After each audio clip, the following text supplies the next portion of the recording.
This is the Anakin Darth Vader one. So it turns blue back to red. It's pretty dope. I got the Mace Windu. Which is respect. Oh, it accidentally turned on. That happened. But yeah, enough playing with lightsabers. Hello everyone, it's Friday and welcome to the wrap up. You might be watching this Saturday morning. You might be watching this sometime after the stream, but welcome to our little show where we talk about, representation in pop culture. We primarily talk about like tabletop role-playing games and board games, but this has been a topic that I have been just trying to get us to talk about for a really long time, and I think now is the right time, and I think this is the right crew to talk about it with. I've got my co-hosts. I've got Steve and Agatha with me. Steve and I are I guess dressed up for the occasion. See, that's the thing with cloaks. They have the hood and you put it on, it just covers your face entirely. Sith cloaks are especially bad for that. They're designed so that they go really low, and I'm like, that's a safety hazard, y'all. Somebody made a video, and it was like the point of view of Luke Skywalker in season 2 of The Mandalorian when he's just walking around like this, and it's just like you just see feet, and that's it. But we've got like an amazing group of guests with us. We have regular to the wrap up and member of our Al Qadim Critical Read stream. We have Adam Ali. We have a familiar face who hasn't been on Asians Represent in a while. We've got Monty below me on the overlay, writer extraordinaire.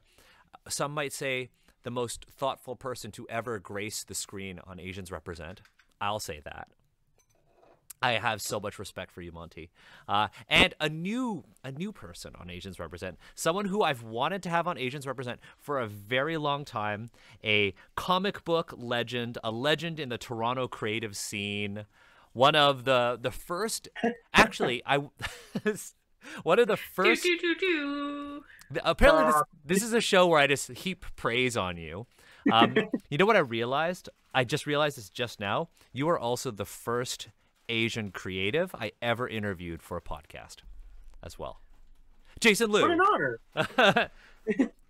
So that's me. So I think the audience is very familiar with Adam Ali and Monty, but they might not have known about you. We talked about your work, The Pitiful Human Lizard, on our Asians Recommend show. I think Steve's got a copy as well.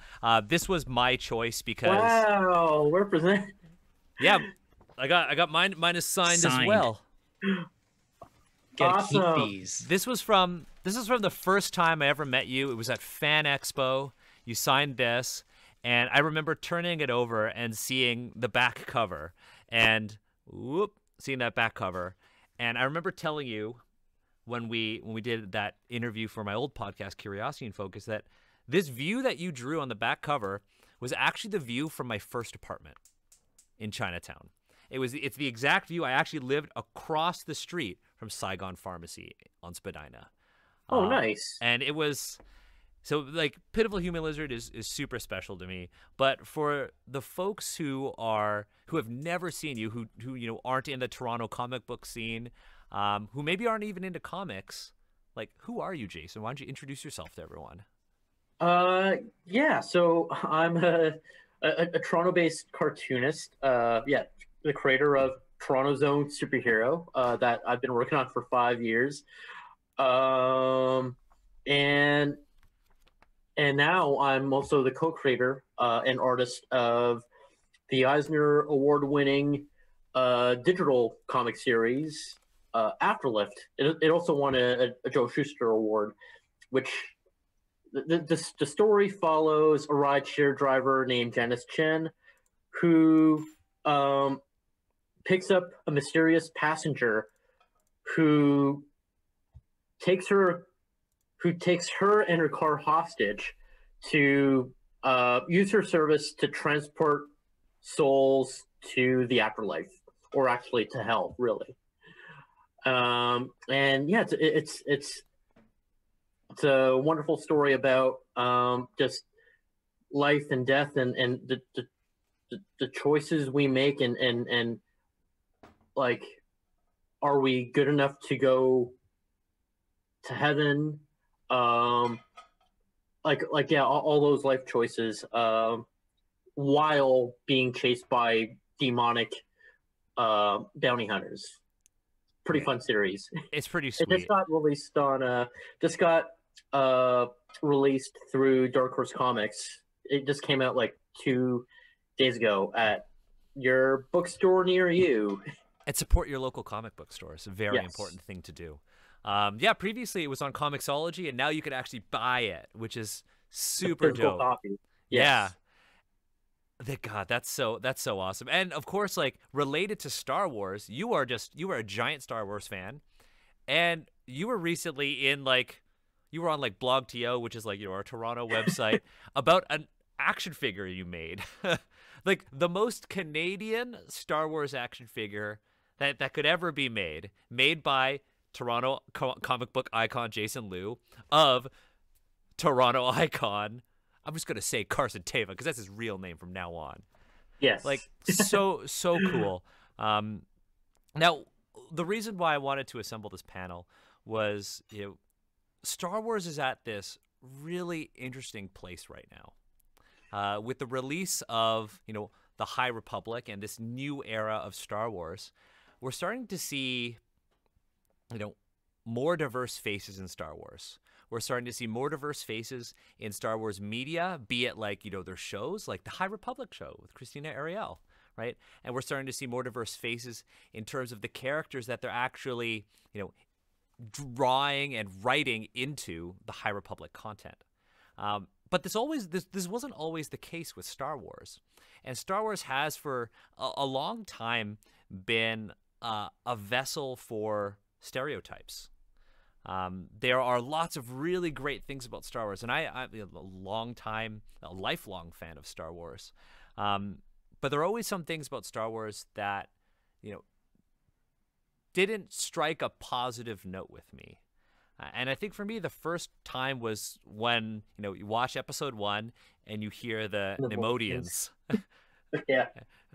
And they are so clearly an Asian caricature.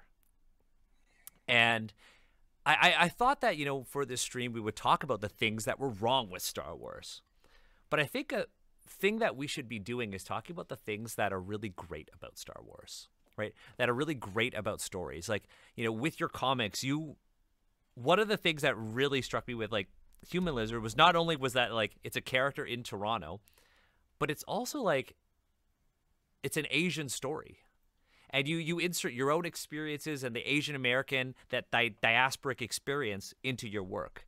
Like, I think of 2 really prominent, people in the comic book industry who do this. I think of you, and I consider you a prominent member of the comic book industry because I look up to you and the work that you do.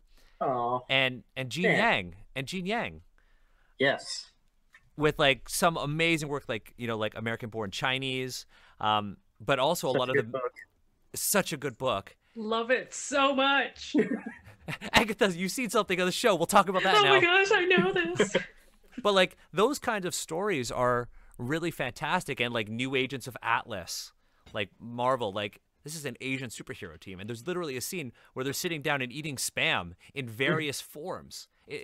Woo! Yeah, so cool, right? There is just so much to do in storytelling, and I think Star Wars is one of those properties where there are periods in its history when there's been a lot of resistance, and not in a good way. I know resistance is a theme deeply ingrained into Star Wars. Most recently, we saw that with Christina Ariel and a lot of people, calling them racist for some, Black Lives Matter related tweets. We saw this with, Kelly Maria Tran. Shout out to new movie coming out, Raya. Can't wait for that animated movie. But Kelly Marie Tran got a lot of racist backlash over playing Rose Tico. And then, of course, with the casting of John Boyega as Finn, right? And there are multiple layers to the John Boyega issue.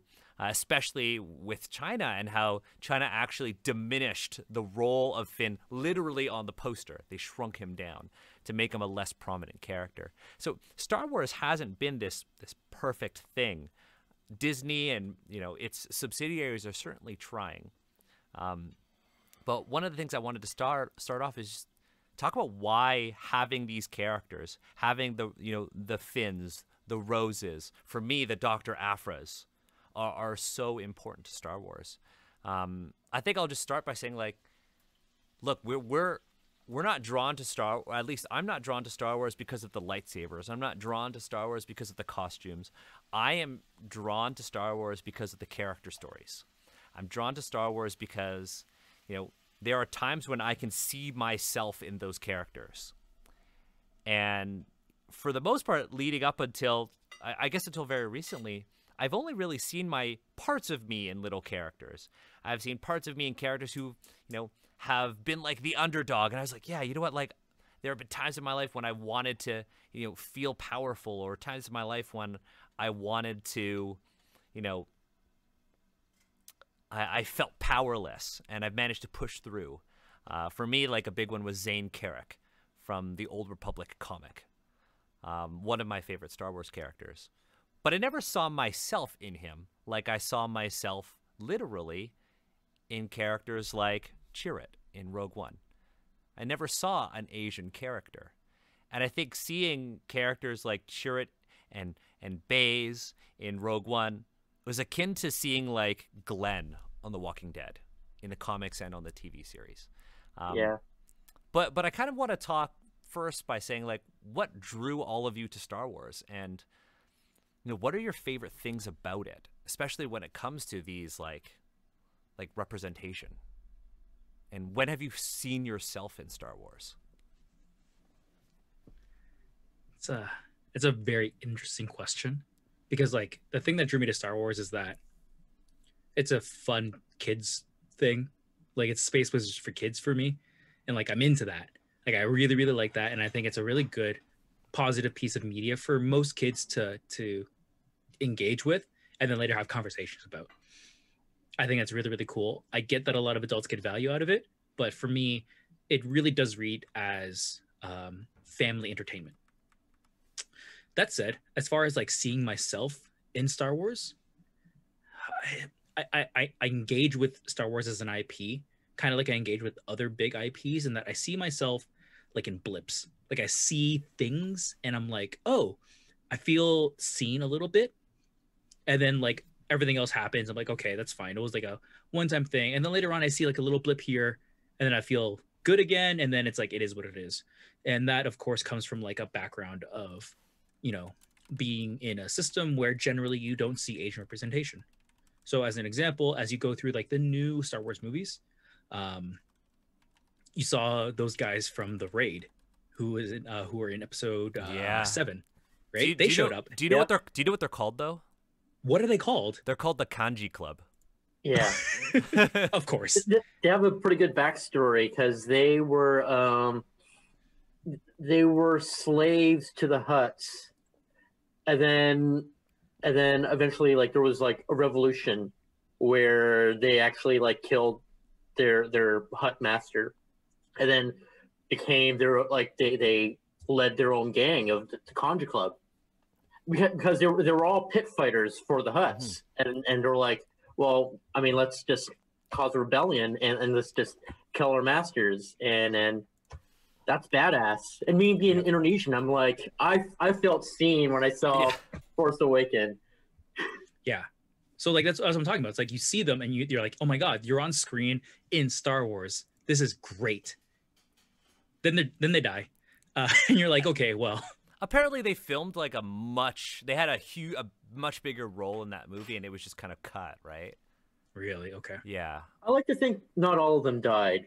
Right, but that's, like, maybe a few. Yeah, but, like, that's all, like, on us. That's not on the filmmakers or the creative team there, right? Yeah. So of course, as someone who's, like, seeking out Asian representation, obviously in your head you're like, of course there's definitely a possibility they lived, and, like, you hold on to that, and that's, like, from what I've talked to other folks, it's a very common thing to do. and then like the rest of the movie happens basically. And then Rose Tico and her sister get highlighted again, and you're like, this is really cool. And then you kind of forget about it, and like nothing really happens there. Rose gets more storyline, and then nothing really happens, and it focuses on other people. And you're like, okay, well, I'm in like this cyclical kind of like process, and I'd rather have that cyclical process than I just have a flat line at zero representation. But that cyclical process causes me like tension. So I if you were to ask me, Steve, do you like really resonate with Star Wars from a representation point of view? I'd be like, not really. But that is a complex question, because on average I do feel seen, but it goes through like this sinusoidal like emotion roller coaster for me. Yeah, for sure. I think like, yeah, I completely agree with you. It's like, oh, this is awesome, and then like, oh wait, they managed to screw it up that way. Or it's like, whoa, that's so. It comes in bursts. But I want to know about the rest of y'all. Like Adam, Ali, what about you? Oh, like what has drawn you to Star Wars? well, what drew me to Star Wars was my cousin, because he used to visit when he was in university, because he lives in Calgary, but he came to Hamilton to study. So he would come over for a weekend here or there, because we're the closest thing he has to family nearby that doesn't take a plane. And we would go to the basement and sit on a busted old mattress and watch the video, like the VHS of the original series, original trilogy, on a television about as big as this monitor. And that's what drew me. It was bonding time. And it was bonding time with a cousin who I thought, I was very young, that he was super cool and super amazing because he was into games and no one else in my family liked to game,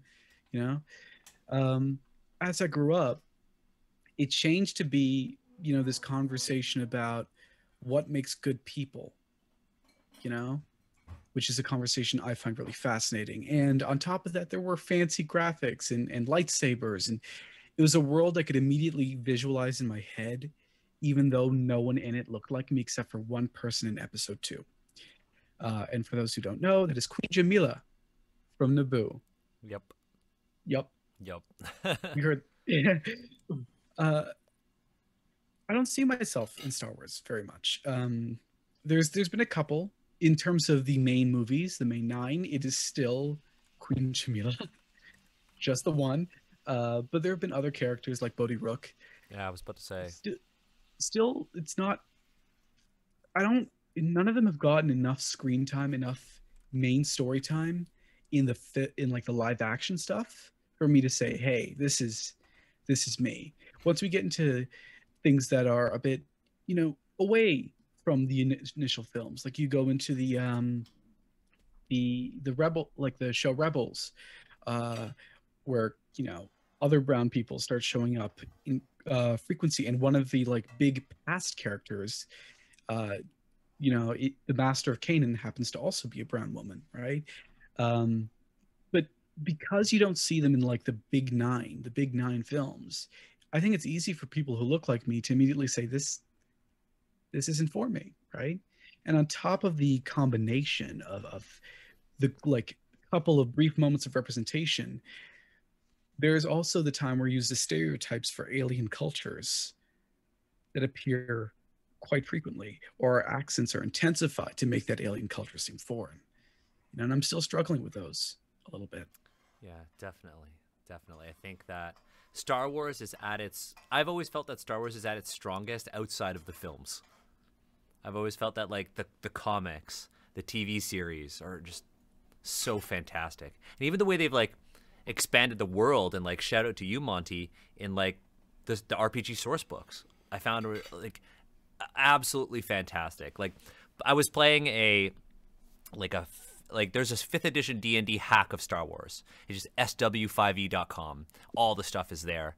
And because I was doing it with my parents, and I was like, oh, you know what I'm going to do? I'm going to look at the Fantasy Flight source books on like weapons and stuff, and I'm going to put all of that into this RPG. And yeah, I felt like the movies, like I hadn't felt seen in the movies until well, Rogue One. Yeah. How about you, Monty or Jason? Monty? Oh gosh. So I'm willing to bet that I'm probably 300 years older than the rest of you. So I kind of grew up at a time where it was definitely less about representation on the screen and more like kind of self-inserting myself into media properties and kind of pretending that like I could fit in those type of things. So in terms of Star Wars, so I grew up Southern California, Orange County, in a very evangelical area. And so like the Force being this kind of like spirituality that was you know, different. It was only until later, like as I grew up, I suddenly realized, oh, it's kind of like watered down Taoism, watered down Buddhism, right? But the fact that it had a completely different kind of concept of spirituality was probably the first thing that like I glommed onto. Oh, that's really interesting. Yeah. That's really interesting. And how about you, Jason? For me, yeah, like I remember like seeing like early images like when I was like 4 or 5, and like Ewoks was the thing that really brought me in, Ewoks and droids, because I was like at that right age, I was like 5 or something, and like, and then like years after that, like I got back into Star Wars like around 11 or 12, and I was like thinking to myself, hey, wait, isn't Wedge like an Asian pilot? I mean, he's dark haired, and like the thing is, like, you know, like he's a character that like helped with the victory of the rebellion over like destroying that Death Star, but he's an unstrung he's an unstrung pilot, unstrung hero, and I felt like, yeah, that's, I mean, like I can kind of relate to that, like as an Asian, like the times where like you don't like you feel invisible at times for some of the efforts you make. And then so when I rewatched him in films, like, oh, well, he's played by a white guy, but I mean, I guess he's like my avatar, my go-to guy. Yeah. that I'm gonna root for. And since then, I was like heavy into the Rogue Squadron novels, the X-Wing TIE Fighter video games. Yeah, that's what really brought me into Star Wars. Nice. So like the pilots, that sort of like the ace fighters. Yeah, the action adventure. That's awesome. And then like Agatha, I just wondered like what have your experiences been with Star Wars? Because I know you're not like a Star Wars fan. Yeah. I know certain things about Star Wars. I know that there's a Boba Fett. I know that there's a Baby Yoda. Yeah. And I know that that Princess Leia and Luke are siblings. Mm-hmm. Yeah, and they kiss. Yeah. That's the thing that I know. Twice. Yeah. Twice. They didn't know, but they didn't know. They didn't know. All right. What else do I? Oh, I actually started playing Knights of the Old Republic. Whoa! Because I wanted to play more BioWare games, older BioWare games. So that's been really interesting. I mean, I haven't gotten very far yet, but I am. Do you have a first impression you'd like to share? I think it's really fun. I want to. Cool. I'm not a Jedi yet, and I'm just waiting for that to happen. That game's great. I also just love how like the D&D rules are so like built into it. They are. They really are. Every time I shoot and miss, I'm like, D&D. No, I'm kidding. Do you think with your current experience with Knights of the Republic, you could tie it back to Daniel's question of like, do you feel seen? Like in what you've seen so far of Knights of the Old Republic? No, but I also don't really. I feel like this goes back to what you said, Steve, which is that with like a lot of like big IP projects, like I don't expect to like be represented in any way, and I'm used to that, so it's not like like I'm not looking at it and being like, but am I there? Because it's just like, of course not. Like, I think that of course not. I think that of course not is really interesting because when you look back at Star Wars, you think about like George Lucas's inspiration. It's like this is clearly Seven Samurai. This is clearly Kurosawa. And, you know, there are lots of pictures of the two together. Hidden Fortress, Ran, right? And Yojimbo. It's all there. Yeah. And Yeah. the Jedi are samurai. They are samurai when, you know, they were becoming outlaws. They are like Ronin. Like, there's so much of this like, Star Wars is just this like great example, like Monty said, with the spirituality, like the Taoism and the Buddhism, and the sort of Western perceptions of samurai and Asian honor are all in Star Wars. Yet there are so few Asian people actually in it. And so like that's why I get super hyped when I see like cool Asian characters that are doing things that aren't that. They aren't the Jedi. They aren't, you know, mystical or fighters. Right? I thought like a character like Sabine Wren from Star Wars Rebels is I think one of my favorite sort of Asian Star Wars characters, because she's got that story that I really resonate with. She's expected to do one thing by her family, but she wants to follow her own path and be creative. And I think that's just like, that's something that so few Asians actually get to see in pop culture in general, right? Same thing goes for like Dr. Aphra. I think Dr. Aphra is probably one of my favorite characters, because she's literally like, she's an archaeologist, and I was an archaeologist. She's an Asian archaeologist who said, fuck it, I'm going to do my own thing. And now she's this rogue archaeologist who travels around with 2 killer droids. And I say that literally, 2 killer droids. And she like outsmarts Vader and is just like so damn cool. And she's a queer character, which I think is awesome. So I just, you know, I think there's a lot of improvement that's needed in Star Wars, but I think there are a lot of really cool things to acknowledge and point out. And I think, you know, when it comes to, you know, new Star Wars movies and new Star Wars properties like the High Republic, I think this is a great time for people to, you know, be loud, and show, you know, the kind of Star Wars that we want, to show the kind of fiction that we want. Yeah, Agatha. I have a question. Yeah. So, based on the little bit that I played of KOTOR, class is a really big thing in that game, or the first game. And I'm just wondering, like, is it a very big thing in the actual franchise, or like other parts of the franchise? Like, is this a thing that you mean like socioeconomic class? Yes. Yeah. Not.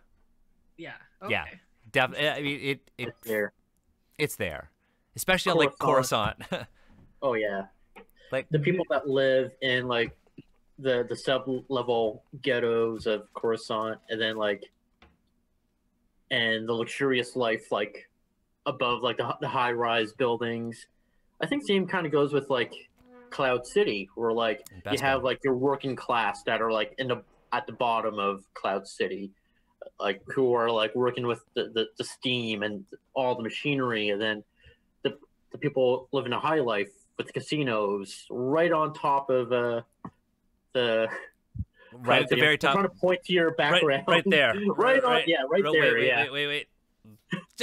It's a mirror. Literal high life right there. Yeah, I think they tried to explore that in The Last Jedi as well, with that Rose and Finn sort of side quest that they went on. They tried to explore the war profiteering and the rich in Star Wars. And I think you saw it in Solo as well. Sort of. It's also appeared a fair amount in the Clone Wars television show, especially the last season with Ahsoka, like actually meeting people in the lower levels of Coruscant and having them treat her entirely differently. Not like, and this is while the Jedi were still at their, you know, really respected. Having them treat her entirely differently because of, and the Jedi entirely differently because of, you know, their socioeconomic class and what they perceive the Jedi to be doing, which is defending a lot more of the richer populations than the poorer populations. Yeah, absolutely. Actually, I wanted to build on that because a lot of the stories that we get, like the Jedi and the Sith, do focus on these people who generally are wealthy. And when you go out into like the Outer Rim, which is clearly for me, analogy for the slums, like the poor people, the people who like society has kind of forgotten about, or I guess well-to-do society has forgotten about, then you kind of get more of like the Wild West type stories. And like Star Wars tries really hard to be like, you kind of have the people who are the inner worlds and the people who are the outer worlds, the people who are the haves and the people who are the have-nots, and how it's completely different life. So I get that when you say that like you read it as a very classist type of story, I absolutely agree. I 100% think it's like built into like Star Wars DNA. Yeah, it's built in. It's, you can't really remove it from the setting either. Like it's there. And it's in all the fiction. It's in the games. I mean, there was that canceled game 1313, and it was literally a game set in the lower levels of Coruscant. It was like a gritty crime action game. Is set in the Star Wars universe. Yeah, I think that's actually like, that question caught me off guard, Agatha. I think it's a really good point. Star Wars is also like, when people think of Star Wars, they also think about like, it's just the Jedi and the Sith. And those are the stories that they think about. But there are so many other stories that I think are far more interesting. And I focus on right in the middle. Yeah. The smugglers, the all in between, like the people that are just trying to get by in the universe, especially like the Guardians of the Wills, who are not really like force sensitive, like they're just try to get by as well, but with their own beliefs. I'm just looking at my action figures for like some inspiration about like what else I like about like the in-betweens, but I feel like you're not allowed to like talk about your action figures without pulling in more. Like every time you look back, you gotta go pull another one. It's just damn background. Like I don't know if you're able. No. No. Not gonna. Oh shoot. It's okay. It's okay. It's okay. It's okay. I asked too much. I'm so sorry.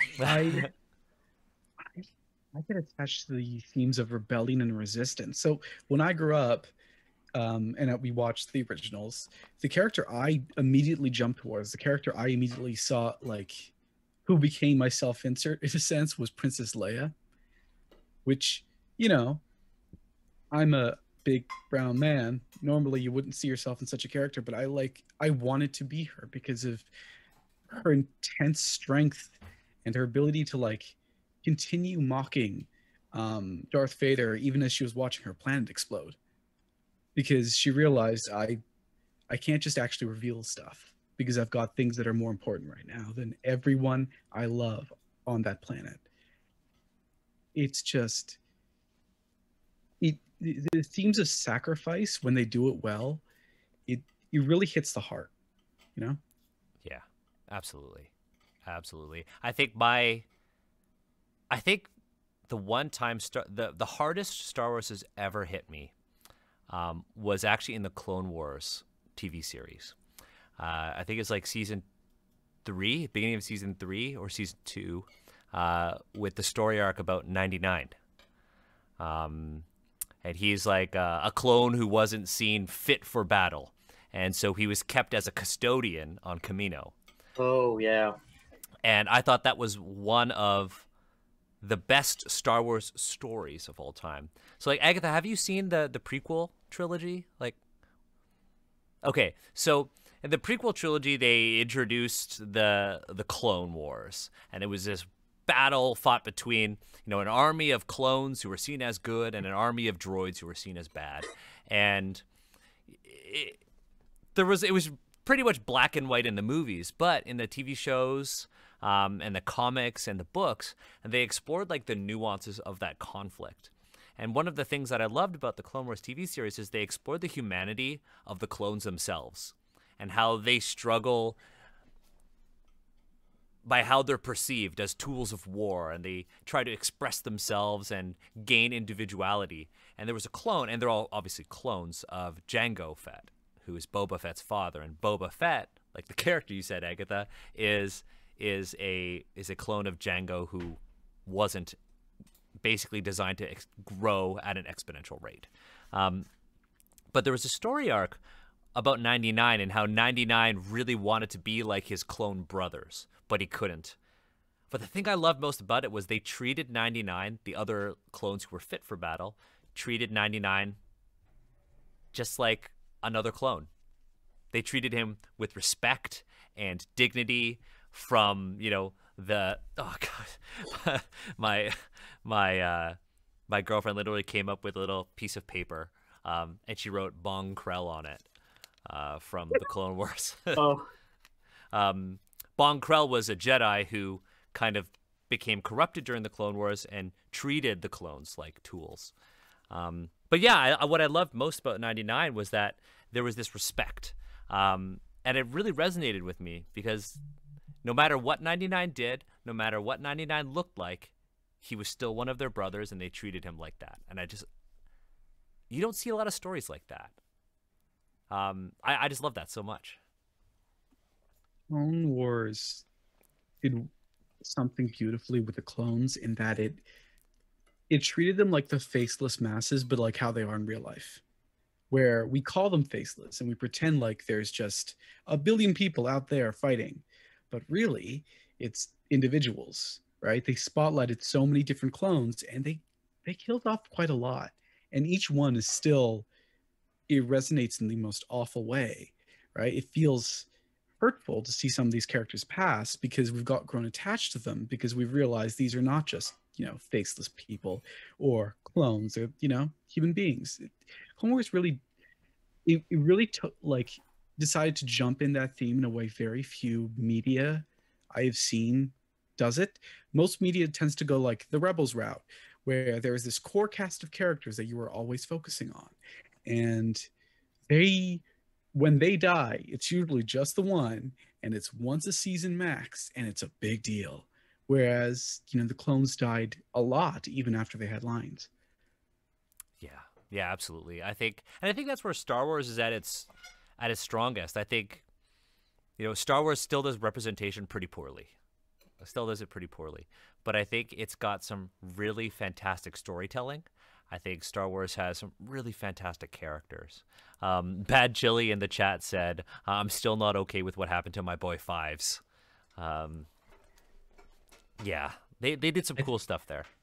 I had been talking about this earlier on the stream about the cyberpunk themes that like seem to pervade into Star Wars that I feel like they don't really go into, except I feel like the Fives actually go into that.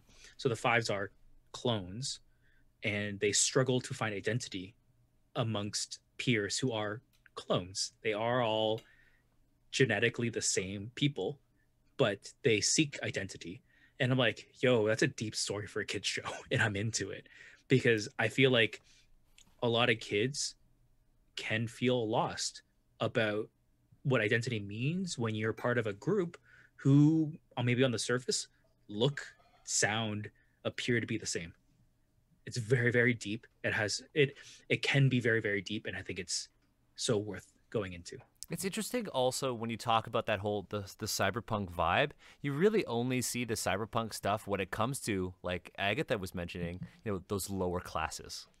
Like, yeah, you see the cybernetics with like Anakin and Luke, but the idea of, autonomy, the idea of, oppression is really only seen in those lower classes, like in cyberpunk media. But Star Wars almost treated that like more of an aesthetic, at least to me. I don't know about you. Well, definitely like the lower class ones that would have like the cybernetic appendages, like they would have like the more clunkier parts compared to someone that has like a bionic part that's in a high class. It's like it's as shiny and like it's like something that was designed by Apple in a way, like Anakin's hand. That and like also just looking at some of like the background characters from like Coruscant in episode 2, and yeah, there's like a lot of shiny prosthetics when you're richer. There was also, I was thinking about this. I forget. There was a character in Rebels, and he was on Lothal, and he knew Ezra Bridger's family, but he had a cybernetic implant on his brain. Oh, right. The Rodian. Yeah, the Rodian, exactly. And he basically gave up his autonomy and was forced into this by the Empire. And I think that was the most. I think that's the most cyberpunk Star Wars has gotten, at least when I think about it. He's got all these secrets trapped in his head, and he's lost his autonomy, and he's kind of become one with technology. Yeah, it's the same headgear that Lobot has, and they also there was also like a Sibo, character. yeah, it's a character. Yeah, there's another character in the Empire. I think we see him in Rebels, where like he's someone that works for the Empire, and like he has that headpiece, but he's kind of like a slave to them as well. Mm-hmm. I think that's the only time we've really seen that. Adam Ali, you look like you're gonna say something. I mean, yeah, I think they've touched upon it minorly, like someone mentioned in chat. You know, Luke's adoptive father. No, Anakin's adoptive. Yeah, Anakin's. God, my brain. Anakin's uncle, if I remember correctly. Anakin's uncle. Lars. Yeah, Lars having no legs, but not affording to replace them, as opposed to, you know, Anakin and Luke, who both are backed by huge organizations in their own different ways, and therefore can afford cybernetics. And there's a difference between how visible they are, because when it comes to Anakin and Luke, boom, the glove goes on, right? And then you never have to see it or think about it again. Whereas for many of the lower class or farmer types, you don't get to forget it. The other one that what really, like, I'm remembering was in I think it was in Rebels, where it was the Ithorian who had cybernetic attachments on his head, Mm-hmm. so he could speak basic, you know, and thinking about how technology really, like, he shouldn't have to do that, but he does that because he lives in a society where basic is the main language, and he cannot speak it without some form of attachment. You know, Yeah. it's there's like minor themes. I don't think it's really delved into in many cases. Yeah, that's a really good point. Damn, I love Star Wars so much. I would love to circle back to a question that you had earlier, Steve, and it was like, where would you fit in this Star Wars world? What kind of story would you want to tell in Star Wars? And Agatha, you know, having seen a little bit of Star Wars and now are, you know, playing KOTOR and doing the eyebrow thing, because I know Agatha loves stories, but like I would love to know what kind of Star Wars story you would want to tell with you in it. Like if you were the protagonist and they were like, okay, Jason, what's up? It's me, Papa Disney. I'm gonna drop $100 million on you to be the star of a Star Wars movie. What would you tell? This question's for everyone. This question is for everyone. I know. I feel like you put Jason on the spot, and I feel like Jason's ready to answer. Oh, if Jason's ready to answer, I was just using Jason as an example.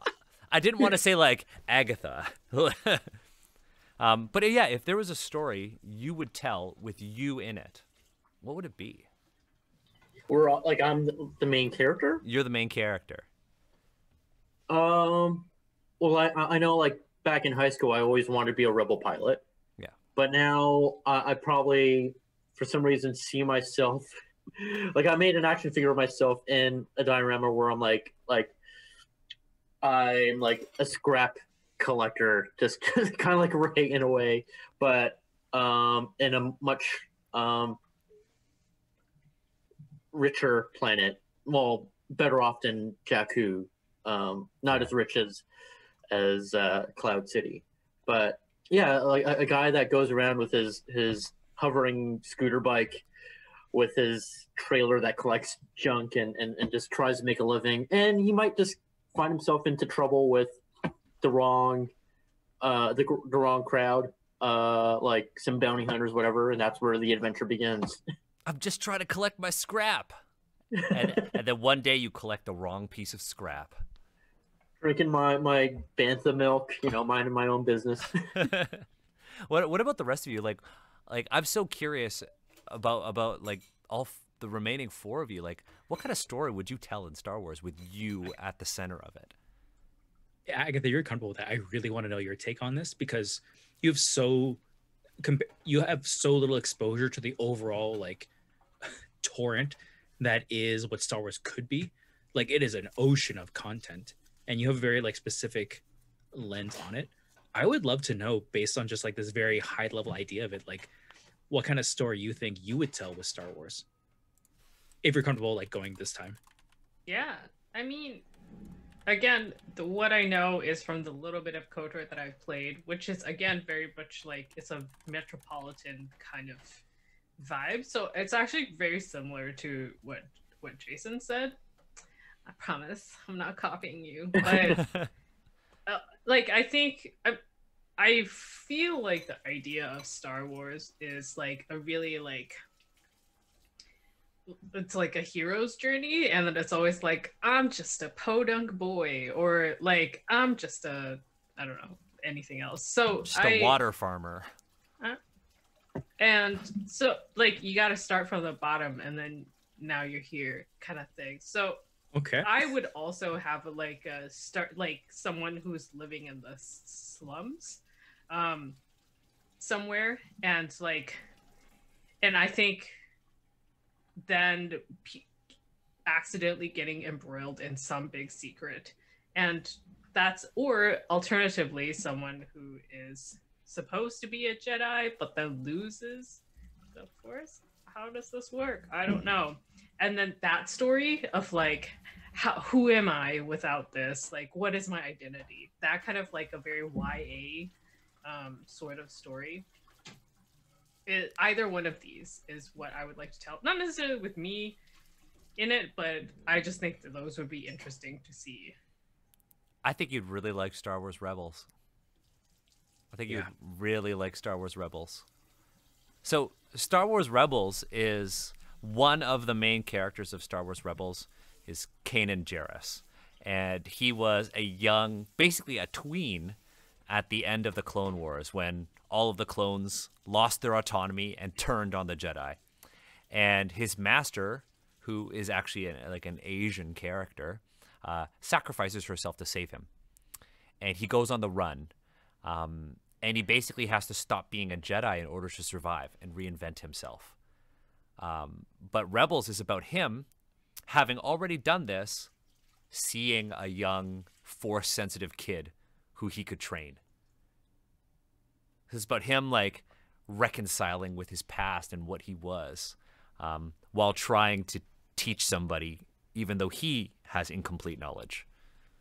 Right. So it's like Creed. Yeah. Yeah, actually. Yeah. Yeah, exactly like that. Well, what about the rest of you? So I'm in my getup. I have the lights. I want to tell a Sith story because the Sith have always been the thing that resonates with me. And the reason is because at first you're like, they're the bad guys. They suck. They're just like, they are oppressive. They are a dictatorship. Clearly we want to defeat them using our violence. And as a kid's thing, like it's valuable to have like a very clear villain. But the way Star Wars is written is that Sith are very passionate. Their power comes from their passion. And I love that. I want to tell stories about being passionate, and I want to tell stories about how passion gives you power, but how it can also be a major weakness. And I want my YA moment to talk about Sith apprentices who like don't worry about the violence and things like that. That I think is done quite clumsily. Let's talk about what it means to give into your emotions. Let's talk about what it means to control your emotions and what that balance eventually looks and feels like. And I feel like Sith are the perfect avenue to talk about that.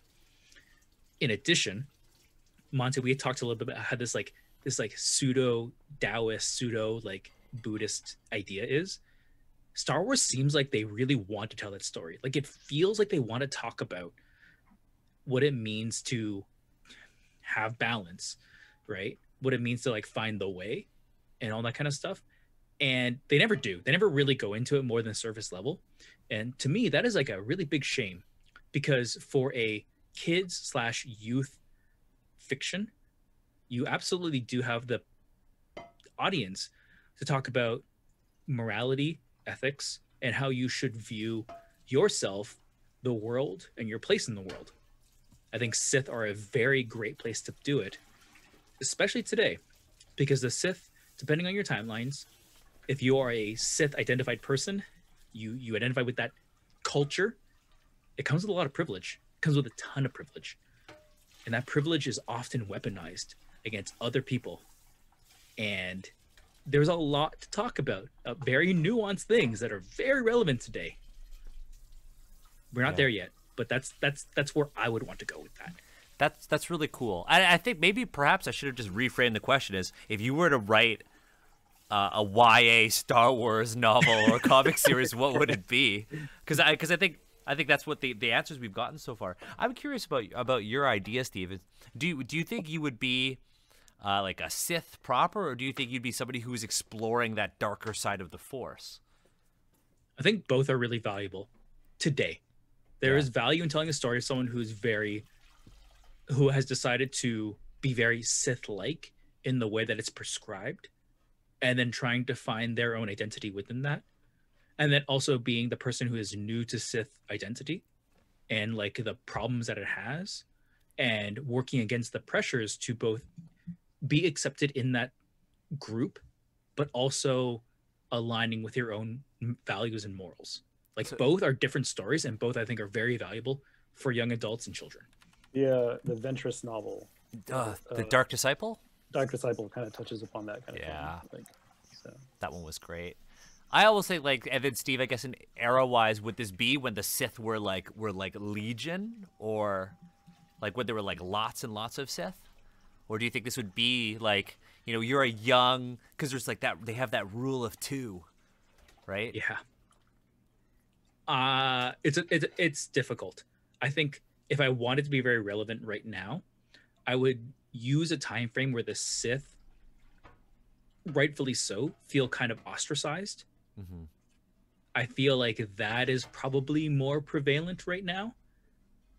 But that is based on like my very personal consumption of like social media and whatnot today. Yeah. I think it'd be, especially with the social media thing. Also, thank you, Agatha.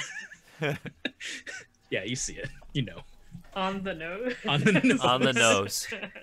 I think the thing with social media is really interesting because, you know, people have so much access to information now. It's hard for young people to kind of determine like what they should be consuming. And it would almost be interesting if to go in to vibe off of your idea, if there was like a young protagonist who discovered a Sith and a Jedi holocron and has to kind of deal with the knowledge that comes with both of those and figure out their own truth. What about Monty? Yeah, I want to know Monty and Adam Ali. I want to know Yeah. Monty. Thanks. I've been trying to think of something. I think I'm sure it's very hard for you because you've written Star Wars. So like, This money from Lucasfilm that has an expiry date, and it lasts expires in 1 minute. What's your idea?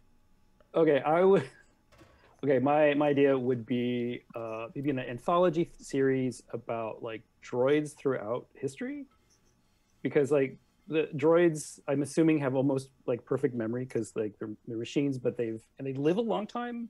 They're also very like invisible, right? Like they're always the beings in the background that everyone completely ignores.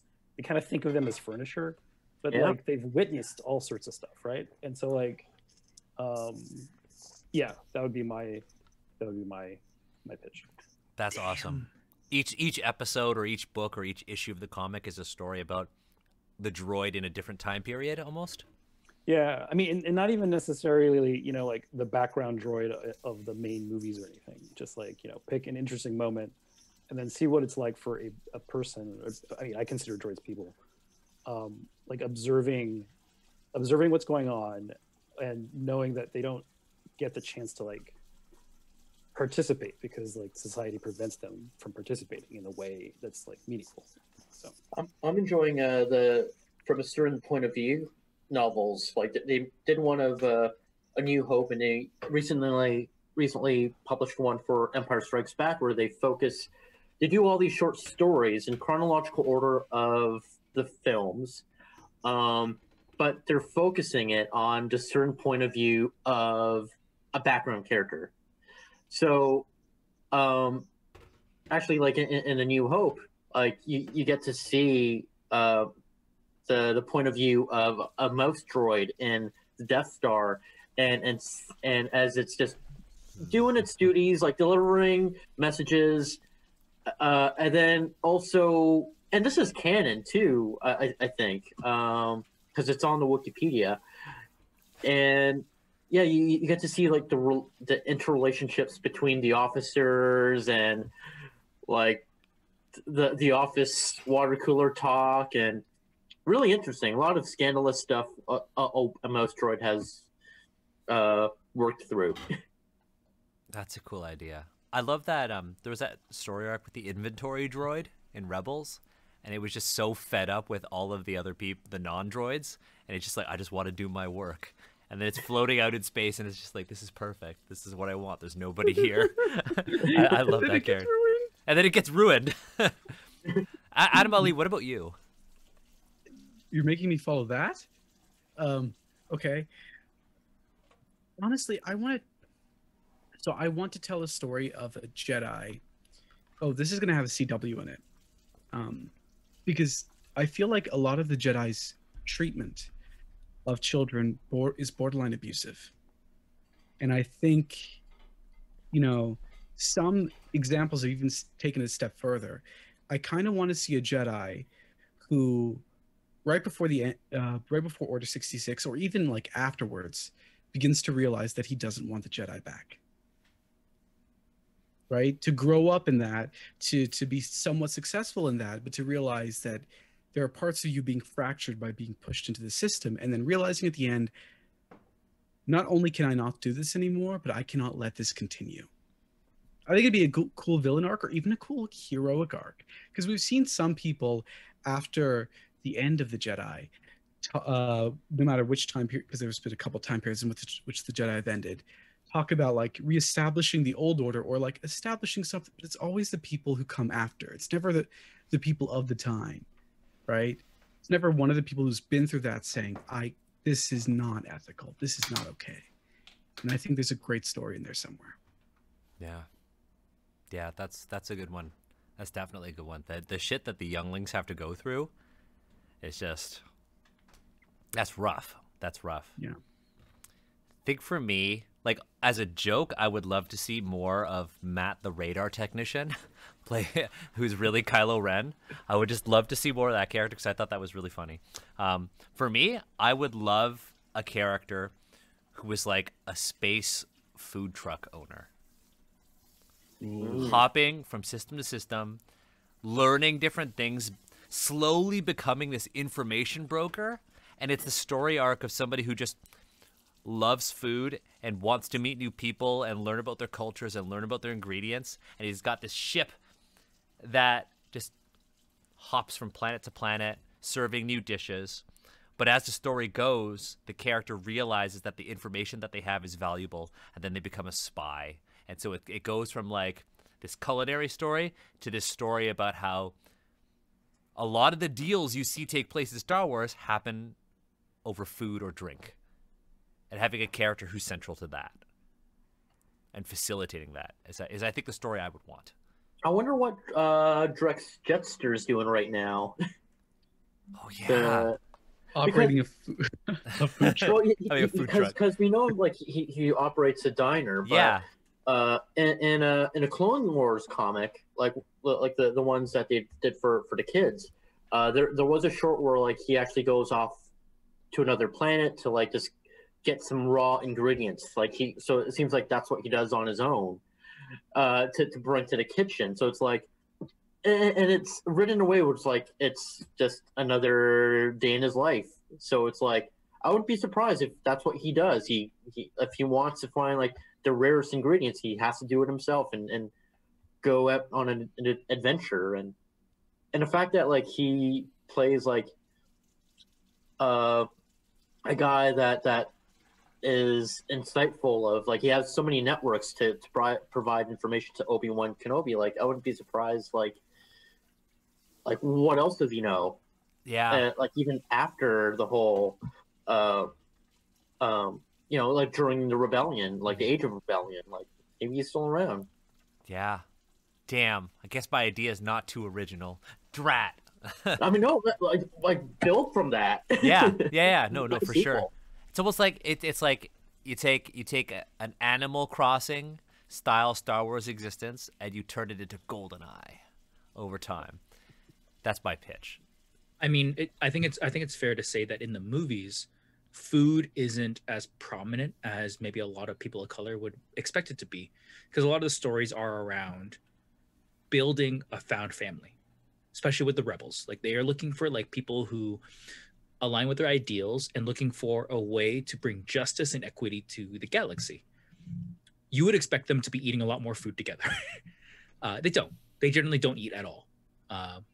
All their connections happen on the battlefield or in conferences, meetings, like business meetings, basically. That is, to me, not realistic. That's not how that kind of connection happens. Those kind of connections really happen, while having this very intimate moment, this very vulnerable moment where you're eating food together because everyone has to eat. This is like a basic necessity we have. And sure, it might progress to the war room, and that's like a valid thing to do. But oftentimes it comes through people coming together with their vulnerabilities out on the table, and then going from there. Yeah, I think they had one story arc in Rebels with Ezra and Zeb when they have to go get the Melurons, the fruits. And I think that's the only kind of food-centered Star Wars like thing I can really think of.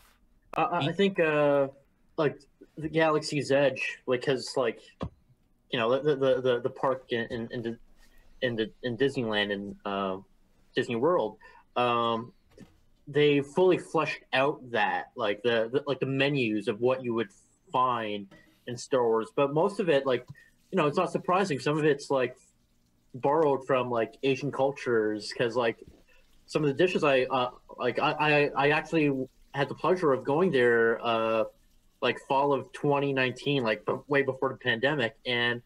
But like, yeah, there were a lot of familiar things, and especially one of them was like, I forgot what they called it, but it's like, no, these are pork rinds. These are they're selling pork rinds for like $6 in a paper bag. Blue like, macarons. Yeah. Yeah, absolutely. I think Coruscant especially has a very limited street market, street food aesthetic. And that tells me that it's a very Eurocentric vision of what a city planet would be. Yep. When I think of city planet, I think of an infinite amount of street food vendors. I think it's the only place you can get the space to do it, and the ventilation, especially in the lower levels. You got to do it in those big open corridors. That said, like I would absolutely, if I had the means and whatnot in Coruscant, I would have a floating like street meat vendor like thing where people could drive by and just like pick up fresh grilled like protein and whatnot. I think that's great. I think it's a great business model. People it'll bring a lot of joy to a lot of people. It's a flyby. It's a flyby. It's a flyby. Yeah. That's cool. That's cool. That like they don't do that because it's, and like to bring this back, it's a very white lens on what a futuristic society might look like. Yeah, I think we talked about this last week on the wrap up. We talked about how like there's the mirror and then there's the window, and I very much think like Star Wars is written by white people to be their science fiction window into what Asian culture could look like. And it's not written to be that mirror for Asian people, because very few Asian people actually, get the opportunity to like write or produce Star Wars, at least until recently, right? With The Mandalorian and with like Alyssa Wong writing the Afra comics. Like there are very few opportunities for people to do that. So Star Wars will always be this like weird sideshow mirror into some primarily Asian culture. And I guess for the Jedi, it's like this feudal Japanese culture, and then everything else it's like this weird Asian thing. I never thought about that though with the food and Galaxy's Edge, because when I was planning my trip to Galaxy's Edge with my partner, they got cut short by COVID. Literally 2 weeks. One of the dishes had like chilled noodles with shrimp. It's like, oh yeah, I've had that. Good. It's Vietnamese. The Yob shrimp noodle salad. So say that again. The Yob shrimp noodle salad. I know the entire menu. Yes, I gotta look this up. I've I actually have like another made question. miniatures of that. Yeah, Agatha? I have a Star Wars question. So kind of going back to what we were talking about before when it comes to class and how that's a very integral or like socioeconomic differences and want and excess, that kind of those themes have been explored. Then I'm just curious about like, what about race and ethnicity? Like, because again, like I don't know a lot, but it seems like there's a lot of elements that have been taken and or borrowed from, say, for example, like Asian cultures. So then, like, how has it been explored, if it has been, in Star Wars? Like, I've heard about the Clone Wars, about droids. That's kind of that kind of ties into it, but it's also a different category, right? So I'm just curious, like, that's my question. I don't think Asian culture in particular has been explored in Star Wars. I think it's always been an aesthetic, and then like a stereotypical theme, and it's mostly like honor. I think it's purely an aesthetic in Star Wars. I don't know if y'all like disagree or have anything you want to add to that. I don't know if I would say it's the honor aesthetic. Definitely like the Jedi have this like idea of being very honorable, but I actually more, for me, it aligns better with like this myth that Buddhism and Taoism has like this like aloofness, and Okay, it doesn't. Yeah, that's a better way to say it. I would say like the aloofness is a reduction of what the faith is trying to guide people with. I feel especially tense with Jedi, where Jedi are supposed to, be non-violent. They're supposed to like give up worldly possessions and things like that. Like, cool. Like that comes from like a very specific place. Mm-hmm. But then you have characters who are like, hey, stop loving people. Like your love for this person is causing you harm. And it's like, excuse me, what? Like, please explain more. Don't just like say that and walk away. Like, It's you just have like, to it's understand. like It's bad. like black and white, right and wrong in Star Wars. It is. They don't explore the middle ground. Because like my partner like is a huge Star Wars fan too. And it's always just like, man, they really did Anakin. They did Anakin dirty. Like they could have really helped Anakin. And I mean, obviously the story had to go in one direction just because of the way it was originally written. But like, they did Anakin dirty, and I think it's because of this emphasis on, like, I know, like, Jojiro in the chat said dualism, or like this, like, right and wrong, this yin yang, and there's like nothing in the middle. And that's why we see so little of it, or we don't see characters very often, at least in like the spotlight, who do that. Okay, so I'm still trying to wrap my head around what we're talking about, which is, well, I guess like a part of what we want to talk about is just Star Wars, but also like cultural representation or whatever. Yeah, right? Yeah. So then, like, are like relationships between different alien races or like different cultures, is that a thing? Like, what? Yeah. Okay. Yeah, it's definitely a thing. Like, I would say it's not uncommon at all. It was. I think they were holding off for a while about like sure there was like inter-alien relationships, but like they were holding off on like what would those aliens, like the alien babies, look like if you crossbreed like a Rodian and an Arthurian, but I think Rebels was like probably the first time we saw like with the first, Jason Sindela. yeah, Jason Sindela, who was like half human, half Twi'lek, and he's not, and he doesn't have his brain tentacles. His brain tentacles, yeah, it's true. I think that's the only time they've really put it in like a mainstream Star Wars thing. And it's literally at the end of Star Wars Rebels. Yeah, I think that's the only time I saw that. His mother's skin is reflected on him through his hair color. So it's like, oh, okay. So that he's human washed. I feel like human wash is a good thing. Like I feel like the genetics of that didn't work out the way it might have. Yeah. I don't know. There's just Star Wars is this thing that you can talk about endlessly. You can talk about, representation in Star Wars. You could talk about the things you like, the things you didn't like. The decisions being made in different properties and how, Disney clearly takes risks with certain things. They take risks with the comics and the novels, but they play it extremely safe with like the movies, and the video games in general too. I'll say the video games too. I don't think they take risks with anything outside of those two properties or those two sort of mediums. But like, I would love to also know, like, what is just your favorite? And this is just such a broad question, and I realize this, but we all interact with Star Wars very differently, and we all have different sort of origin stories on how we got into Star Wars. But what is your favorite way to consume Star Wars? What has been the medium in which you found Star Wars to be its best for you, right? And I know there are people who are like, like I really love KOTOR, and KOTOR is so immensely popular, and there's rumors that they're remaking it and everything, and people have really loved KOTOR that way because of the choice.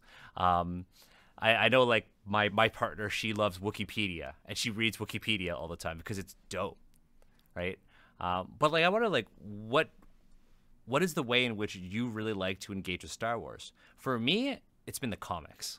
I love the Star Wars comics so much, and I'm constantly reading them, and I think they're fantastic. But what about the rest of you? Monty, he's been quiet.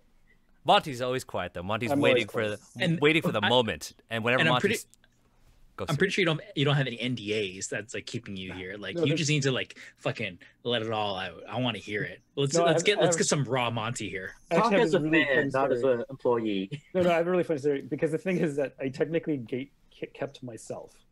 When I was a kid growing up, I actually thought like the extended universe and the novels was like, oh, that's not real Star Wars. It's the movie, it's the television. So I actually, for the longest time, until maybe a decade ago, maybe related to my employment, really never engaged with the extended universe. And then all of a sudden somebody's like, hey, have you seen this thing, this Wikipedia? And I'm like, no, you're kidding. That's a joke, right? That can't be possible, a Wikipedia. And then all of a sudden, like, opening up my browser and just staring at like pages upon pages and pages of lore.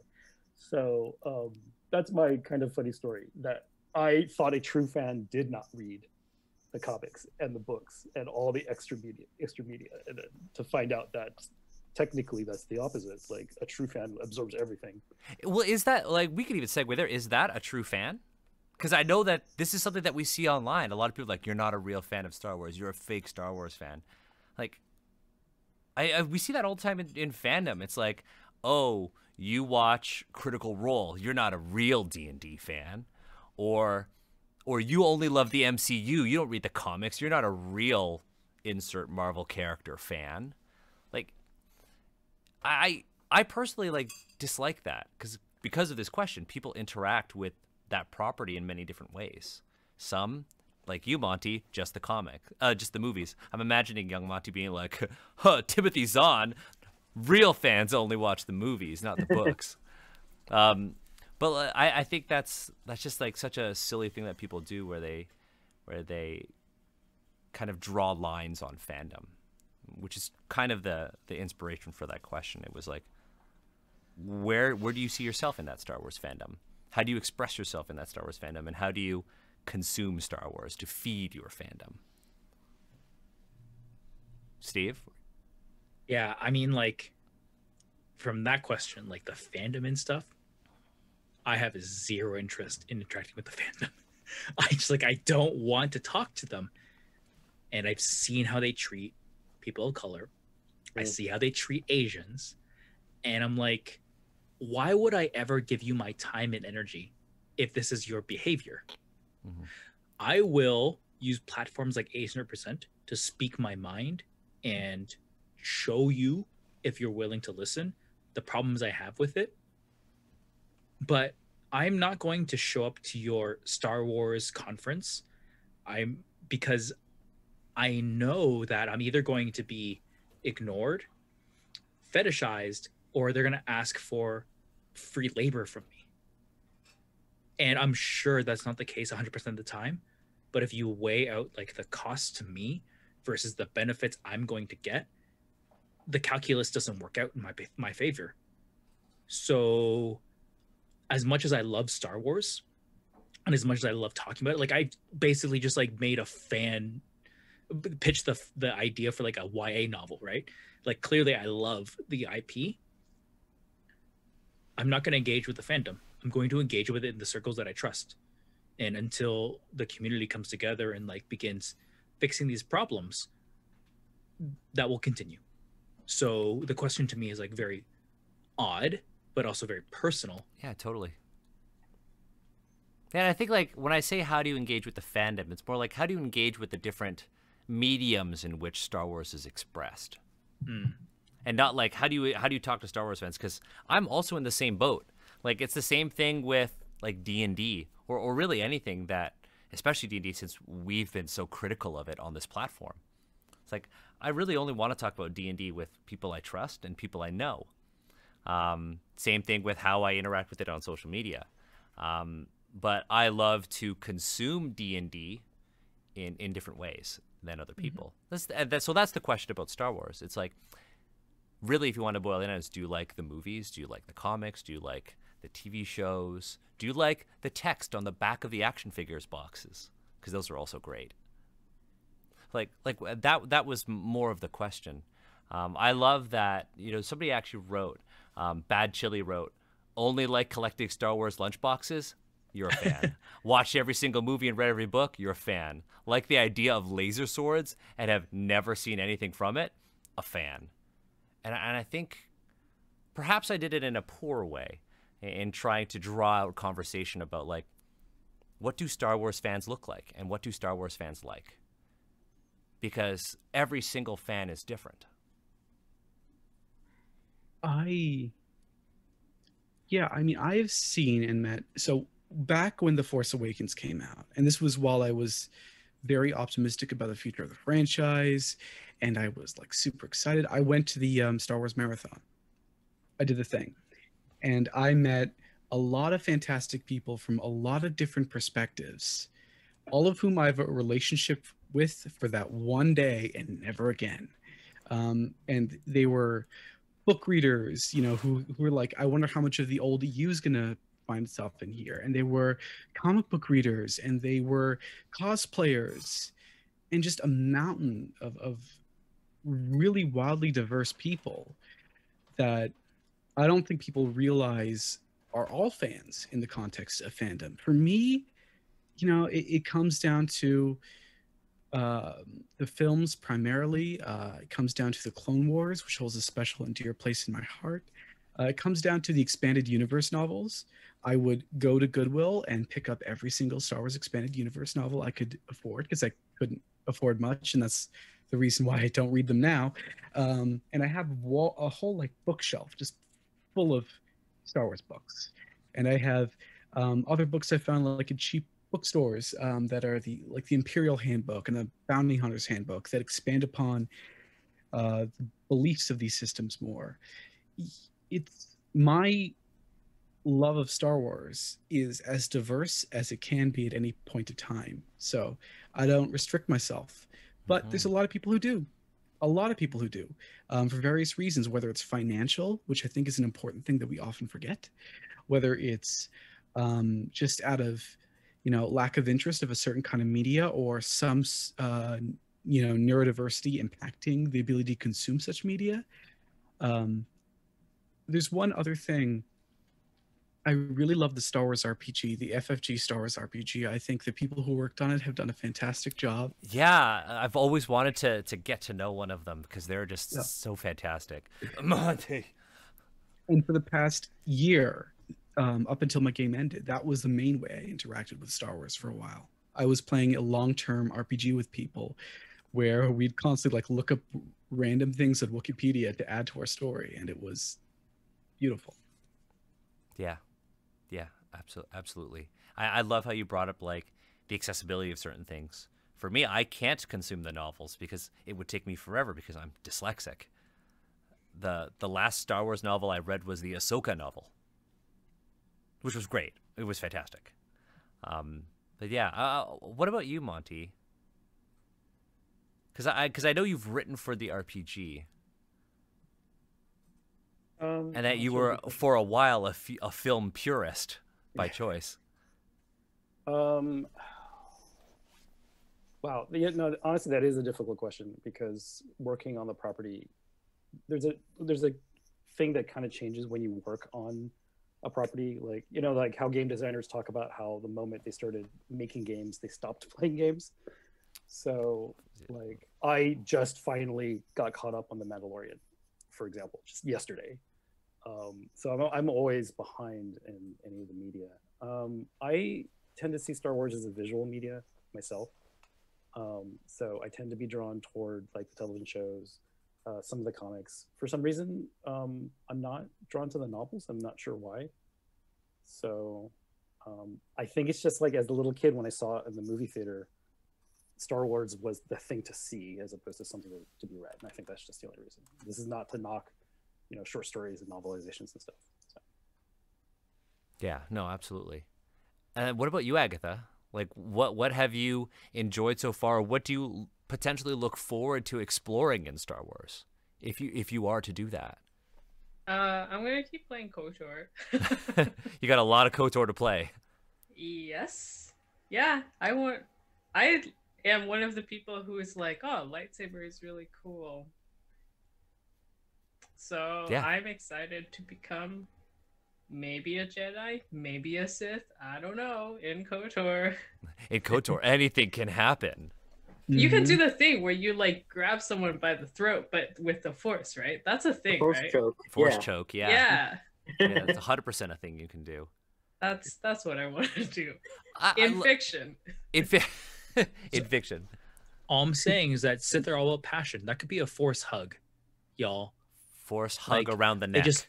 They just like don't let you do it because no one's ever thought of it. But like I would hug people at distance. Yeah, hug people's windpipes. Yeah. I feel like Steve's just like a Sith, like just giving hugs like this. Oh, I'm just imagining that. It'd just be so cute. Honestly, go ahead. I would love to be a Sith who's just like, I'm everyone's fan. I'm here to support you. Like I'm like emotional support Sith. Like I'm absolutely there for that story. Let me help you express yourself. That's absolutely a great Twitter handle. Like I understand that you feel very oppressed. You feel like you need to like keep your emotions bottled in, but I'm here to tell you, no, all your emotions are valid and let them out because they'll rot you from the inside. Says the Sith. Says the Sith Lord. This is how you draw them in. It's just like, you want to express yourself. Here, let me give you this lightsaber, and you could be like Kylo Ren and just start cutting up consoles with your lightsaber.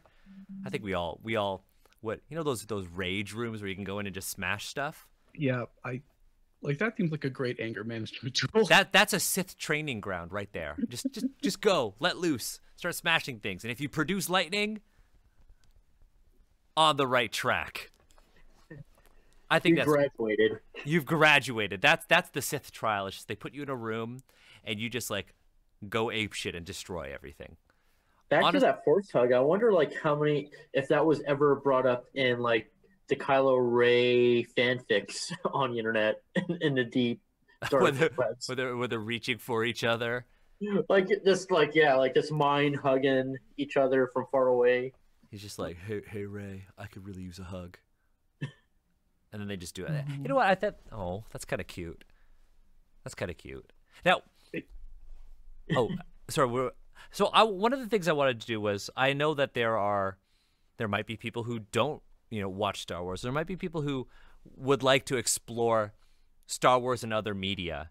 And I was hoping that all of us could end this by perhaps, recommending something. Maybe a recommendation for Agatha, maybe a recommendation for other folks who are watching and want to get started with Star Wars. Oh. For me, I can start with this. I really loved the Darth Vader comics, the Marvel Darth Vader comics. I thought they did a really cool job of fleshing out Darth Vader as a character, but they also did a really good job of showing how the rest of the world was reacting to the fallout of Order 66. Plus, in the Darth Vader comic, you got to see a lightsaber rifle, which I thought was the coolest thing ever. Wielded by a Joe Costanu, Jedi archaeologist, which I thought was also the coolest thing ever. But I want to know, what would you recommend? For me, it would be the Vader comics. For me, I would recommend, which I mentioned before, from a certain point of view, A New Hope. Like, this is for people that have just seen the movies, so they have a good idea of all the characters or the central characters, because there's a lot of interesting ideas in these short stories. Like, one short story, you get to see the final moments of Princess Leia's parents on Alderaan before it explodes, which is so heartbreaking. There's another story of how we were the cantina bartender, why he hates droids. There's a pretty good reason why.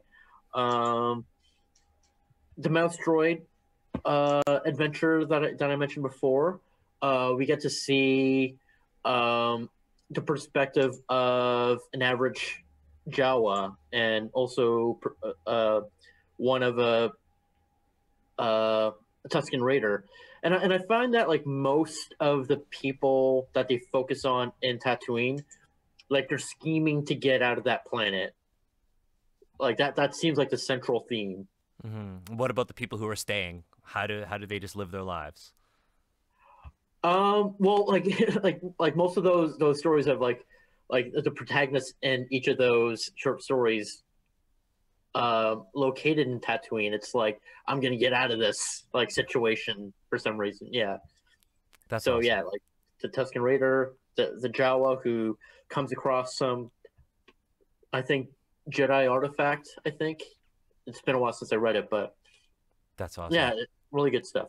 So getting a new perspective on something that most folks have seen, or most Star Wars fans have seen. It's the bonus features, I'd say. That's a good way. That's a good pitch. Yeah. What about the rest of you? What would you recommend to somebody who is either entering Star Wars or is a Star Wars fan and would like to broaden their horizons and consume something new? I'll jump in. Yeah. And I'll say I think The Mandalorian is a great place to start. And the reasons are because, one, it's technically fantastic. Because we know, if you've been following Star Wars throughout the entire life cycle, it has always pushed the boundaries of technological capabilities for visual media, right? The prequels often get a lot of flack for being kind of but a lot of people don't realize that without Star Wars, the prequels, you don't get a lot of the amazing CGI that you see in other movies. It had to push that envelope, and it was trying really, really hard using new technology. And we don't talk about that obviously because the audience doesn't really care, but Star Wars has always been known for pushing technological capabilities, and The Mandalorian is no exception. Specifically for me, I love the way the Mandalorian, Mando Din's armor reflects the environment. That is actually a technological marvel, and if you're interested in it, there's a lot of videos that actually dissect how they did that. And basically, they took the green screen up to the next level to make it truly amazing. Yeah, it's all projection. When you have actors who are accidentally running into the green screen because they can't tell the difference, you've created something quite marvelous. That said, beyond that, The Mandalorian has a lot of the themes that we've actually talked about here. The Mandalorian, of course, is very much a Kurosawa inspired medium, where you see the Ronin, the lone samurai, whatever you want to label it, going through and like trying to live their life as they see fit, and the difficulties of it, what of being lonesome is. Then you have the complexities of, being thrust upon duty, and what that duty might do to you if you consider it now as family. And then also the other complexities of the world will continue being what it is. You're just one person in it. And regardless of your actions, things will keep progressing. And you might not have power politically to influence that. And you just simply need to exist and be happy with yourself. And I think The Mandalorian, through 2 seasons, has scratched the surface of a lot of these themes. I don't think they've gone into detail for a lot of them. And in fact, I think the detail that they've tried to accomplish in a lot of the strains that I've talked about have kind of fallen flat. But it's an enjoyable series, and I think it gives you a good Star Wars experience. Yeah, it's a nice slow burn. Did you know that Pedro Pascal has 2 stunt doubles? He has one stunt double who just does the gunplay, and then another stunt double for every other stunt. Fight scenes, yeah. Yeah. You know what? That makes a lot of sense, because the gunplay and the other like stuff that the Mandalorian does, like it's very, I feel like very purposeful. So I wouldn't be surprised if like there are multiple people doing these things. Yeah, it's 2 separate skill sets. It's really neat. How about you, Adam Ali? Oh, I mean, my recommendations would shift from person to person, but a couple things that I always kind of like really do want to recommend. Check out like one of the Star Wars art books. Ooh. You can get some of them for like really cheap from your local used bookstore, and that's a great way to. It's like the Wikipedia in a handheld package, if you can handle that. So you get to get this introduction to the world. You can get your imagination juices flowing, and then you'll immediately know what you glom onto, and then you can pick and choose from the various media.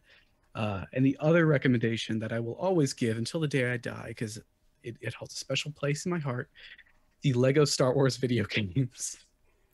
Yeah. There's a new one coming out this year. It's the entire Skywalker saga, right? Yep. That's super valid. I fucking love those games. And I bet the games would be a great way to get, younger kids into it as well. Yeah. And it's a great way to like, if you don't want to go through the pressure of watching a bunch of movies, because I know that can be distracting, games are more interactive, so they can hold your attention more depending upon who you are, which means that it's an easy way to consume the whole story at times, if you really want that. Yeah, and the games are silly and they're cute. I love them. Okay, so we have Monty and then Agatha. Oh, wait, we already did Monty. Sorry, Agatha. Sorry. What? Oh, wait, we already did everybody, right? No, people are supposed to recommend to me. Well, no, but I was gonna say Agatha, recommend a Star Wars, please. Recommend a Star Wars. Well, what have you? Recommend Star Wars. So Agatha, you've played KOTOR, and I forgot. Did you watch any of the movies? No, I've never watched any. Oh, sorry. I thought you had watched the movies. Nah. That's my bad. That's my bad, Agatha. Okay. Yeah, I don't know nothing. I'm a Do you Star recommend- Wars baby. Do you recommend KOTOR? Would you recommend? Yeah, I think Agatha said that, right? Yeah, I would. Yeah. Agatha's must-play games of 2021, KOTOR. Agatha, one time I was on a flight back to Toronto, back to Billy Bishop, and I was playing KOTOR on my MacBook because it's an old game, like you can run it on a MacBook. True. And as the drink cart came by, the steward was like, "Yo, are you playing KOTOR?" I'm like, I was like, "Yeah, I am." And he's like, "Oh, how far are you?" And like we had like a quick conversation. I'm like, "I'm not that far in it. Like, please don't spoil it." He's like, "No worries. I'm not gonna spoil anything for you." He did his job and like walked away. But I'm like, we had that moment there. So like, KOTOR, So cute. I just want to like let you know that KOTOR goes like deep. There's like a deep fan base for KOTOR. So like, I'm happy to hear you're playing it and getting joy out of it, because a lot of people have. Yeah. Yeah, Absolutely. it's really cool. It has strong older BioWare game vibes, so I'm into it. That's awesome. I mean, that said, we are running out of time, and I think this is a good stopping point for this discussion. I'm happy that we got to talk about Star Wars. I'm happy that Jason, you're finally able to come on Asians Represent and talk about your stuff. I know that there is I know that there is a lot of talk about like doing comic stuff and talking about comics. So like you're the first person I'm gonna hit up. Another person who comes on the show a lot, Jeremy, runs this like one of the biggest Batman Instagram accounts. Okay. It was like what was it? What's it like? Classic Batman panels. I think that's it. Yeah. Yeah, he runs that, and you know I think talking about comics is like another really cool topic that we can explore in the future. So But Toronto has a ton of Asian identified people just making comics. Like fucking, we got Marcus Toe is in Toronto. Francis Metapol. Eric Kim. Is it Eric Kim? Yep. Yeah, it is. Okay, Eric yeah. Kim. Maria Nguyen. Angela Poon. Yeah, Francis Metapol is another one. Yep. Toronto's a hotbed of just a lot of comic creators in general. But yeah.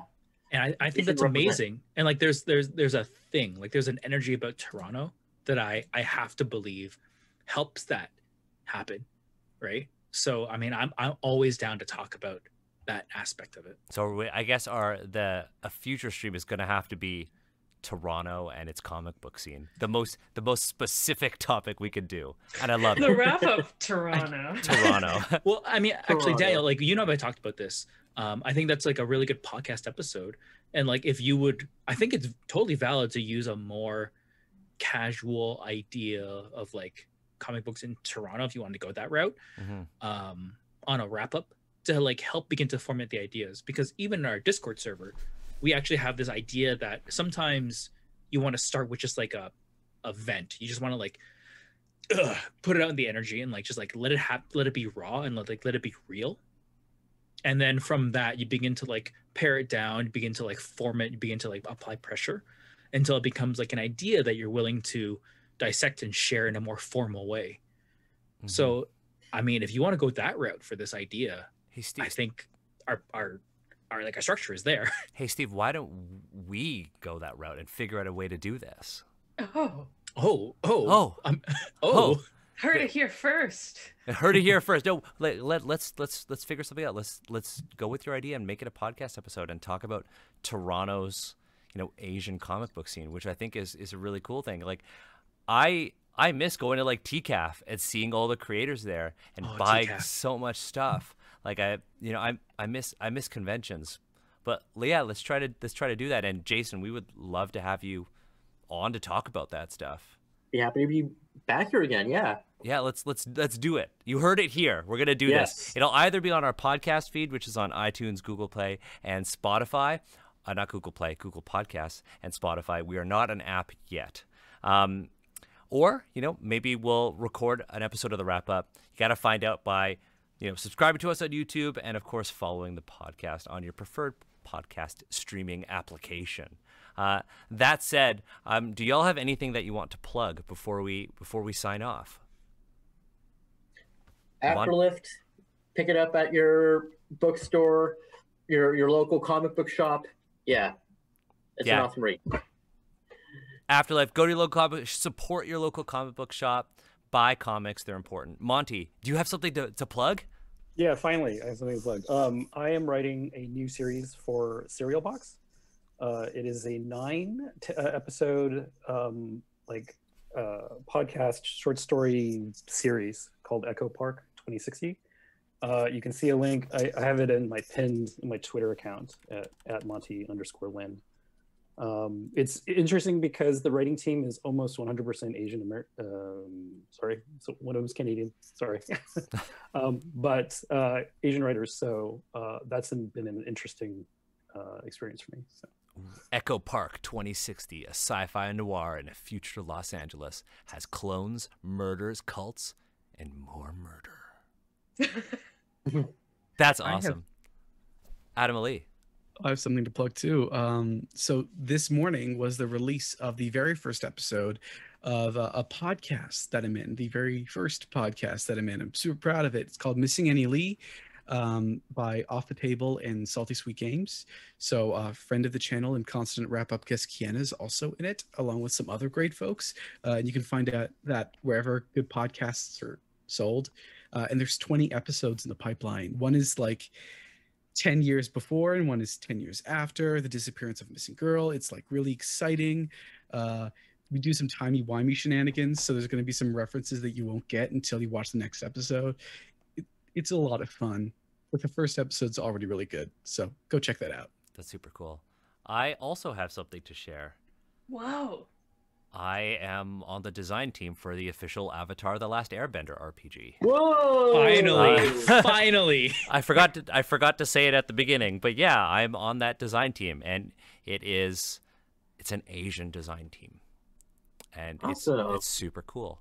So yeah, I'm on that, and you'll be able to tell stories from the Aang arc and the Korra arc, and tell stories in that world. Can't confirm whether or not you could be the cabbage guy, but I'm pushing for that. I'm pushing for that. We also have socials on screen for everyone, where we'll feels Monty_Lin, Rubble_Lou, and of course, like, I'm gonna put links to everyone's portfolios and websites on the YouTube video, so you can catch it there. Follow. Agatha. Sorry. Yes, follow everyone, but also, like, in terms of the shows that are gonna be on this channel. We have the Kara Tour stream that's happening tomorrow.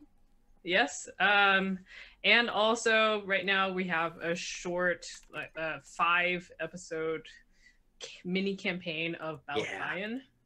Into the Dark is what it's called. And it's being run by Jamie, the creator of the game. And it is sick. And we just had our first episode that I am currently still rendering, but it's going to be uploaded sometime like midnight today. And Agatha, my heart has yearned for like an Asian told Cyberpunk actual play. Like, I've been playing in a Shadowrun one-off, like with my private groups and whatnot. Yeah. And I've been playing a character named Jordan Zhang, so Joe, and we're in Cyberpunk Toronto, and she is a runner, but she doesn't run mail. She runs pork to make dumplings. Oh. And the way the group has made it was that like Chinatown was like very like Hong Kong centric, and like it has like blossomed into that. But Joe actually supports like the other Chinese and other Asian communities, and like tries to move away from like this like very, in this world, very corporate Hong Kong. It moved towards more like the Asians who were forgotten, basically, in Toronto. That's sick. And like I'm into just like, let's talk more about Cyberpunk and the intersection with being Asian. Like, fuck yeah. I'm also like, I watched and listened to the whole Balikbayan like session 0, and it's just a totally different Cyberpunk. And I'm like, I was just like so here for it. It's so different. The whole time I was like, it's so immersed in Filipino folklore and like history and also like themes. It has such a strong post-colonial and also like anti-capitalist theme, and it's so dreamy and painful and cyber and punk. You should really check out Balikbayan. You should also check out the stream or the videos. I'm also super proud of you, Agatha, because you produced the whole thing. Oh my gosh. You produced the whole thing. You did it. I was so sweaty. No, not gonna lie. You did the whole thing. I'm so proud of you. I'm so proud of that cast. And I'm so happy that, you know, all 6 of us have been able to get together on a Friday night and talk about Star Wars. Wait, one more plug. Can I get one more plug in? Yeah, of course. Steve, what's your plug? So last weekend we talked about, we attended and were a panel on Session 0. Session 0 was an online con where the team for Unbreakable talked and announced their volume 2 that's coming out. They announced it, and they announced some big news in that it is actually 4 books for volume 2, because they want to expand it for D&D 5e, indie RPGs, system agnostic, and I forget the 4th. So Jackie, if you're tuning in, you can lambast me for that. There were different. There's Unbreakable Revolution, Unbreakable Volume 2. I think they were, instead of systems, they were themes. Like one was 5e, one was like systems, and I think 2 were themes. Yeah. So obviously 4 chapters whatever you want to call it, for volume 2 is very, very exciting. The team is absolutely phenomenal. I went to one of the AMAs and I was like, Jazz, how many countries are like involved in this? And she was like, 20. And I'm like, what? Yeah. So like it is a very diverse Asian cast to actually create this content. And I think that's truly wonderful, because Unbreakable Volume 1 was like breaking the ice, and now we actually get to talk about like the Asian experience in very diverse ways, which is what I always wanted to happen. So that's like very emotional and like personal to me. Unfortunately, I'm not a writer for this one because I just don't have the time in this our Lord 2021. But I am editing and I am doing my part, because I do really believe that Unbreakable Volume 2 is very, very important for us as a community. So check out unbreakablerpg.com. Yeah. Also, go pre-order Candlekeep Mysteries. Get it at your local bookstore. Yes. Now available for pre-order on D&D Beyond too. Yeah. Oh, is it? Yeah, I think they announced that yesterday. I think so, sweet. yeah. Go buy that D&D book, because Kiana and I both wrote official D&D adventures for the new hardcover. Yay! That said, thank you everyone for joining us for this episode of the Wrap Up. Follow Anne-Marie, Monty, Jason. Buy their stuff, consume their content, learn from them, and we'll see you next week. Bye, everybody.